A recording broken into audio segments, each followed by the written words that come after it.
আমার নাম আনিসুর রহমান। আমি চ্যালেঞ্জ করলাম, আপনার যেই ছেলে ফজরের নামাজ পড়ে না, মেয়ে ফজরের নামাজ পড়ে না, এ ভদ্র না, ভদ্র নয়, ভদ্র নয়, অসভ্য, অসভ্য, অসভ্য। তুমি যদি সাহস থাকে তো তুমি প্রতিবাদ করো, তুমি যুক্তি দাও।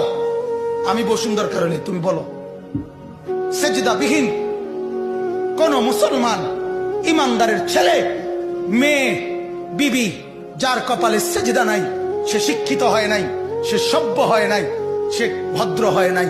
আল্লাহ কোরআনে বলছে, ইবলিসকে, ইবলিস তুই সেজদা করলি না, অহংকার করেছিস, তুই বের হ আমার থেকে। জন্য যে সেজদা করে না সে অহংকারী, আর অহংকারীকে ভদ্র বলে না। কথা বলেন না কেন? অহংকারীকে কি বলে না? ভদ্র বলে না। নাই তো বলেন আপনি পৃথিবীর কোন ডিকশনারিতে আছে কথা যে অহংকারীকে সভ্য বলে, অহংকারীকে ভদ্র বলে? আল্লাহ তো কোরআনে বলছে সেজদা না করা এটা অহংকার। এটা কি বলেন না? তাইলে অহংকারী কি ভদ্র হয়?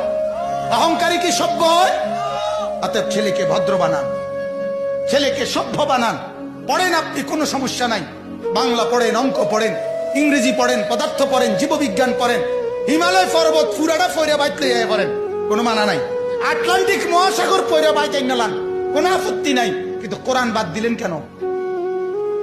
সেজদা বাদ দিলেন কেন? গোলামি বাদ দিলেন কেন? বন্দিগি বাদ দিলেন কেন? আল্লাহকে ছেড়ে দিলেন কেন? আল্লাহর সাথে দুশ্মনী কেন?